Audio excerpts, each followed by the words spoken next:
This is an age of disruption, of profound revolutionary change.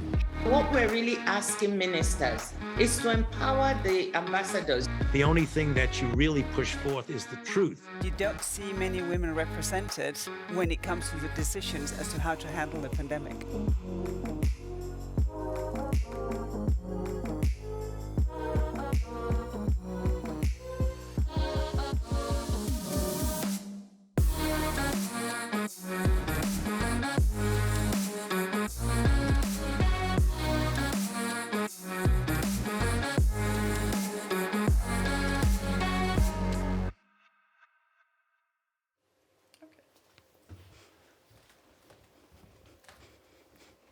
Good morning, everyone. I'm Aoife White, Politico's Competition and Technology Editor.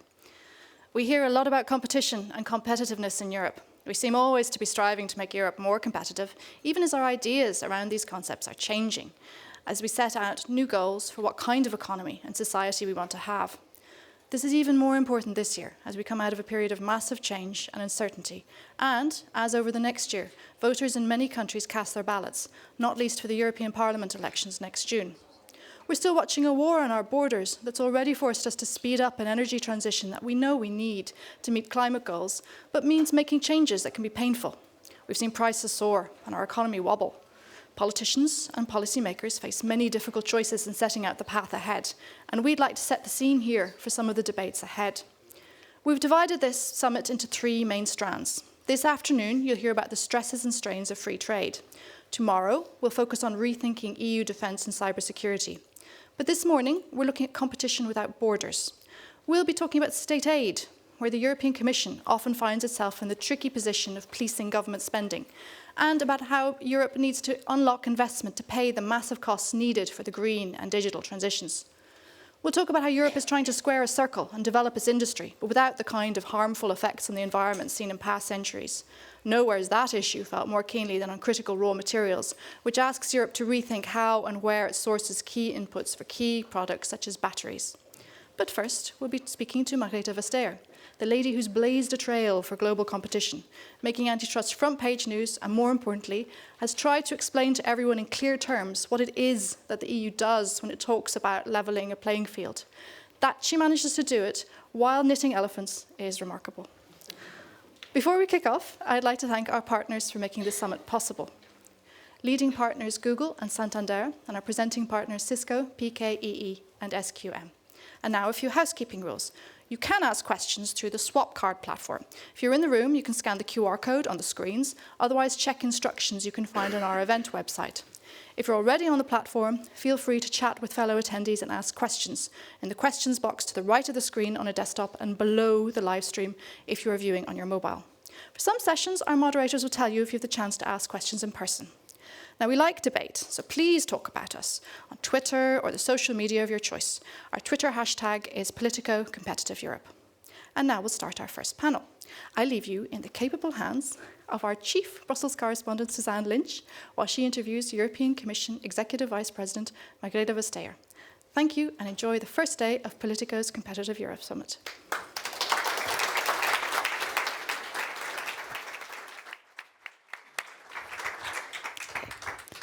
Okay, yeah.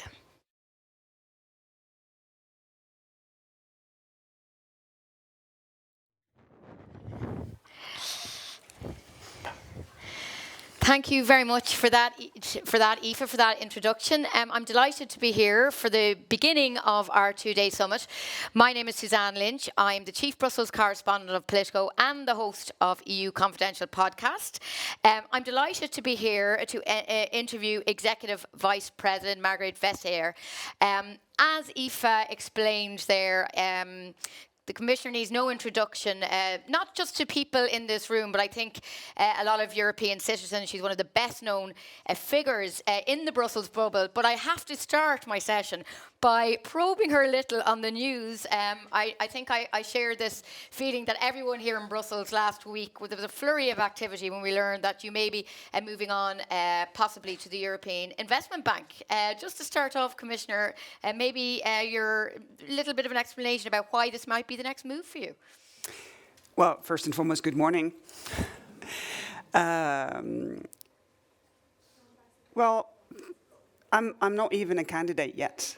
You know, they have this giant weight, and they will see if I and other candidates are heavy enough to be in the real contest for the position. So happy to discuss it, but only happy to discuss it when found to be sufficiently qualified. Yeah, so we'll be all monitoring that, and it will be going. We expect some kind of discussion on that at the ECOFIN in September. So watch this space, as they say. In the meantime, we're meeting at a very important moment for the EU, and indeed here in Brussels this week we have got the European Council meeting later in the week, just close to where we are now. And one of the topics for debate is the whole issue of economic security. You've been centrally involved in this development of a European security strategy. We saw the Commission come forward with this paper. European leaders will discuss this this week. Very interesting concepts about should decisions about economy, about trade, have geopolitical elements to them. I mean, maybe your thoughts on this. Is this a kind of a worry for true believers in free trade that the European Union or the European Commission is getting involved in mixing national security concerns and trade and commerce? I think it's the only way to save trade. That we are much more precise as to what is risky and what is go, go, go. And the point is that member states have their national competence that are completely theirs for national security. And then there are European competences within, for instance, sort of the coordination of foreign direct investment screening and trade policy, obviously, as well. But the thing is that right now we have no sort of European prism through which we can see how to exercise our competences.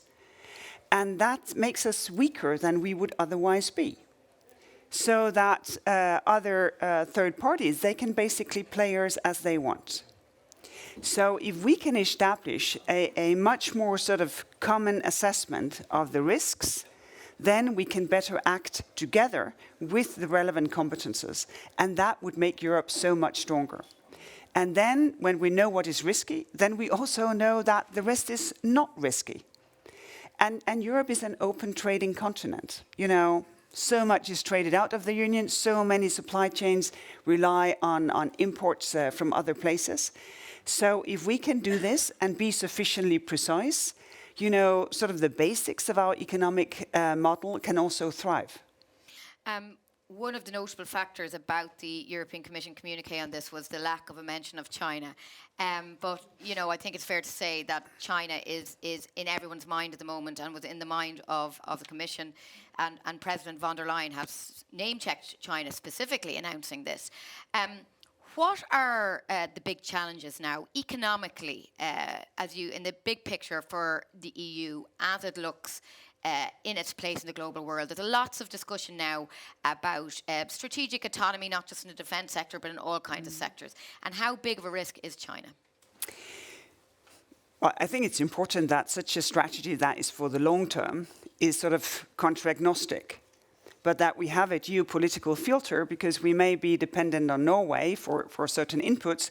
I think we can manage that. It's a different thing if we're dependent on China for certain inputs. We just learned it the really, really hard way, what it means to be dependent on Russia for very essential inputs like gas and also other raw materials. So, of course, there need to be a geopolitical filter. But at the same time, we still want to have a partnership with China in areas where we feel that this is safe. So I think it can enable Europe to play a different role now when the geopolitics are changing dramatically, which they are. Because if we do not renew our partnerships with the rest of the world, Europe will not be relevant. Because the thing is that people look at us and say, yeah, maybe a partner, but definitely not someone who decides the rules of the game. We need to play much more because we cannot set the rules alone. Otherwise, we are being played. What about the more specifics? I mean, outward investment screening, for example, and these specific tools. What's your position on that? Do you support that? I think that all depends on the specifics. You know, if you impose export controls, so you cannot export this kind of machinery that can produce this kind of semiconductors, for instance, because they can be used for very advanced weapons or whatever, then you should not be able to circumvent that by outbound investment just to produce the same thing in another country and by then enabling the machine to be established. So it's a very, very limited area where outbound investment would be relevant to screen, because there's so much outbound investment and it has not been done before in a democratic country. So it takes analysis and it takes precision, because the one thing is important is, of course, that the work on economic security does not have a cooling effect of import and export and the economic dynamics, that it, on the contrary, had this sort of effect that, okay, I know what is risky, I know where there's a fall, you know, good to go. And we're going to see some of those concerns, we presume, this week when EU leaders come to meet. We've had some pushback quietly from some countries who are worried about this, exactly about that cooling effect and what it means for their businesses. How much of this strategy and this thinking now about the European Union's role vis-a-vis China, for example, is informed or developed in consultation with the United States?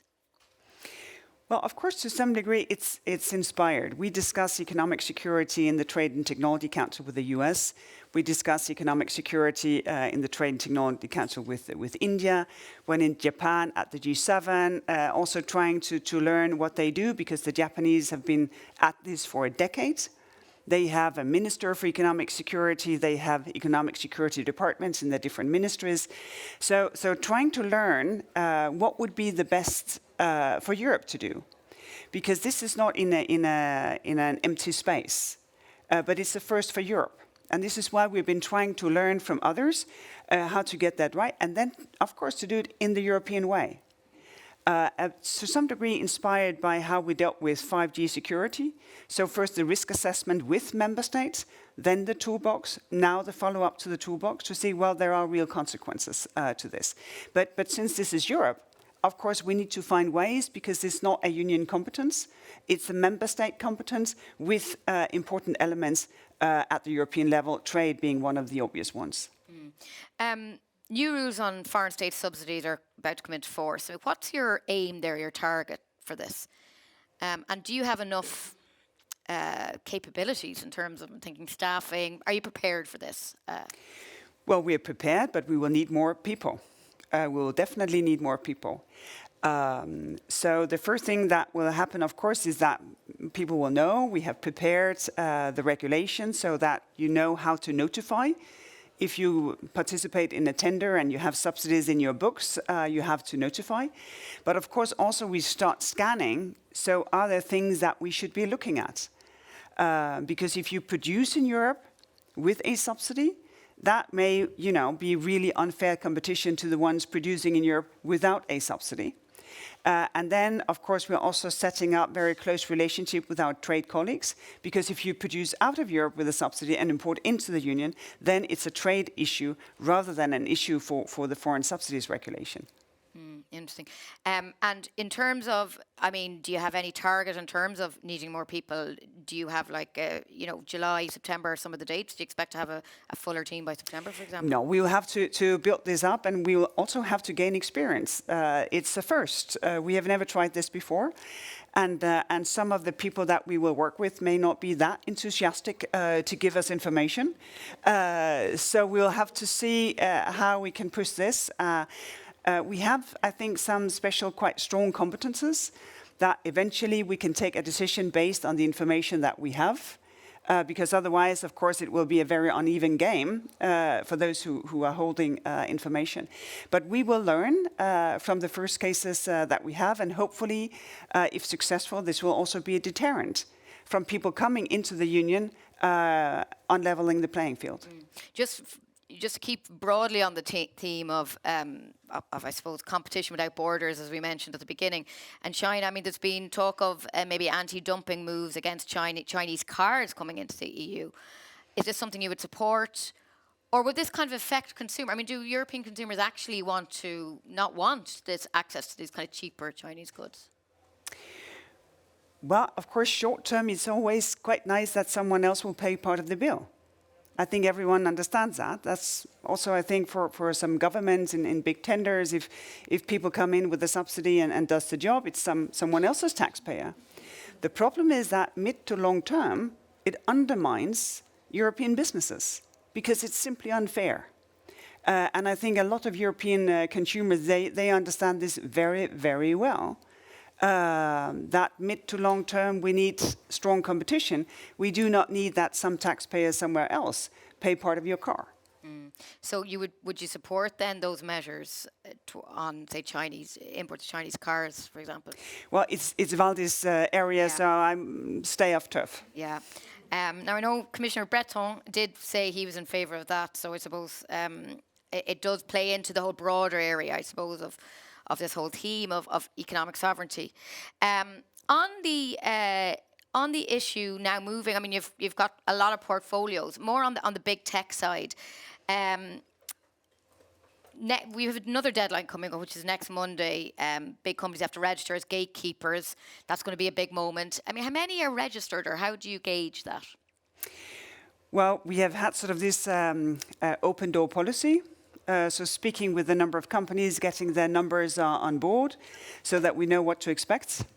So we expect quite a number of notifications for designation by early September for gatekeeping. And so this will be a very exciting moment because then we also know the intensity of summer, so to speak. On AI, that's obviously very much the subject du jour at the moment. We have the AI Act and the voluntary code of conduct. I suppose to start off, I mean, it's something that's very much one of these areas of EU policy that has kind of captured the public imagination, if you like. It affects everybody. I mean, do you use AI yourself? Have you tried it out in your own work? I have not tried it out for work reasons, but I have tried it out, and I must admit, it has been a bit disappointing. Really? Yes.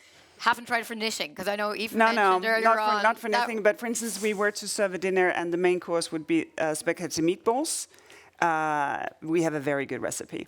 So I was saying, so what to serve for a first course? And it came up with meatballs. And it's like, no, that was not the point. Say, well, you cannot serve meatballs before meatballs. And then it suggested vegetarian meatballs. Say, no, my friend, no, okay, I'll think of something myself.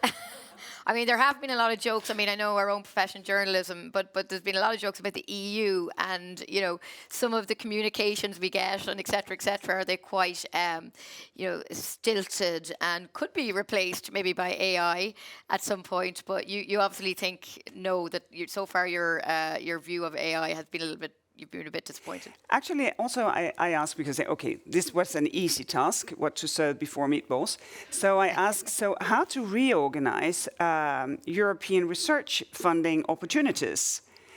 Because I tend to get a lot of questions how to find our way, and part of the answer is, of course, AI. So I asked how to reorganize it so that maybe also humans could find their way for good research funding. And here it gave up. Really? Okay. Yes, too complex. Disappointing. Yeah. But on that, I mean, the voluntary code of conduct, which you're hoping that companies will sign up to, I mean, what's your feeling about that? Particularly if, I mean, we're in any event, we're coming towards the end of this commission. Do you think that momentum is there for that to work, this voluntary code of conduct? Well, the momentum is there right now. So we get a lot of input from third parties, you know, people who have thought about this independently for quite some time. We get input from industry, so that we will soon have a draft that we can discuss with colleagues, with the Americans, with the Indians, with the Japanese, who eventually will be holding the pen for G7. And when I discuss this with companies, they are very open to sign up. So, you know, my sense is that since we are dealing with something that has obvious risks, and there is an innovation race, they say, well, I don't want my competitors to take excessive risks to get ahead of this game, because these risks may be really dangerous, and they may undermine the use of AI as such. So there is a common interest here. And then, of course, we need to watch out for sort of industry capture. so that the voluntary code of conduct for generative AI will not only be for gigantic developers, but also maybe that smaller developers say, I need to be part of that as well for my product to be trustworthy.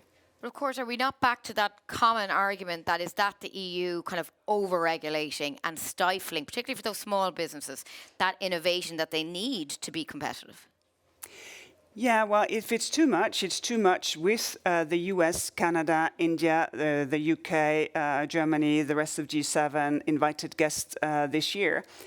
And I think it's a really special situation because what has happened in Europe is that at long last, democracy has caught up with technology, with the Digital Services Act, Digital Markets Act. Then in comes generative AI. The entire world is basically looking at and saying, what to do about this? So I think it's a very rare moment where sort of democracies of this world can say, well, we stay with generative AI in order to make sure that we can make the most of this interesting, amazing, and to some degree, dangerous technology. And again, I mean, is this, how much is this being developed in consultation with the United States, for example? I mean, after all, in the sphere of tech generally, so often it's US companies that are involved and they're subject to these regulations. But of course, this needs to be done in common. This is not EU regulation. This is something that it started earlier on. First meeting, we were in Japan for the G7. We said, listen, we need a dedicated AI meeting early autumn. Leaders picked it up, gave us a tasking. Then we picked it up in the Trade and Technology Council and agreed with the Americans to say, well, we want to do this. And then we gather support because we share, of course, the involvement. This is not for someone to take the torch. It is for quite a big part of the world to say, well, technology is great, but we need to be able to trust it. Another part of your portfolio, obviously, is the whole issue of state aid and competition rules. Are you disappointed, really, by some of the progress on things like the Spotify case, taking a while? And also a connected question, are you still convinced that the Commission was right on issues like the Apple tax case? That's obviously being challenged. It's back again in front of the court. So is this not a huge blow to the Commission that this landmark case that was seen, well, it was a really new way of using state aid tools has in fact been effectively put on hold, blocked by the courts? Well, I think on the first question of Spotify, I think it's a good case to illustrate that when we send a statement of objection, this is our preliminary, this is our first observations, and no decisions have been taken yet. So reading the answer to the statement of objection, we of course took on board what was the Apple defense in the Spotify case, and then came back with what we thought could be sustained. So I think it's a very illustrative way of saying, no, we do not have preconceived opinions. We built the case and we built it on the evidence that we find. And this is why the Spotify case has taken some time. But we will get there. And the second thing, of course, whatever case it is, when you do it, you need to realize that you may lose it. Yeah. But that realization, of course, is in your head. When you lose it, it's in your body. And it's a completely different thing, I can assure you. But that being said, if you cannot lose a case, you cannot work. Because the ones who want things risk-free has a very, very limited area to work in. And this matter of the case is that enormous companies, to some degree, still do not contribute very much to the countries where they create their profits. So it may be that we lose cases, but it doesn't change that more work needs to be done. We need to fully implement the OECD agreements of a minimum taxation of effectively 15%, and that taxable profits are being redistributed to where the funding is, the money is being made. Because we still need to push forward for tax justice. So many people, they work very, very hard to make a profit. From that profit, they pay their taxes, and they are faced with competitors who don't to the same degree. Okay. On that note, thank you very much, European Vice President Margaret Vestager. It's been fantastic to have you opening our summit here. We look forward to maybe speaking to you later in the year, getting your views. We'll be all watching closely about what happens at the next stage of your own career. But thank you very much for sharing your thoughts and insights into It was a pleasure. Your portfolio. Thank you very much Thank for you having very me. much. Thank you. And if everyone can remain seated, we're for our next session, and Giorgio Liali, my colleague, is going to take the stage now. Thank you very much.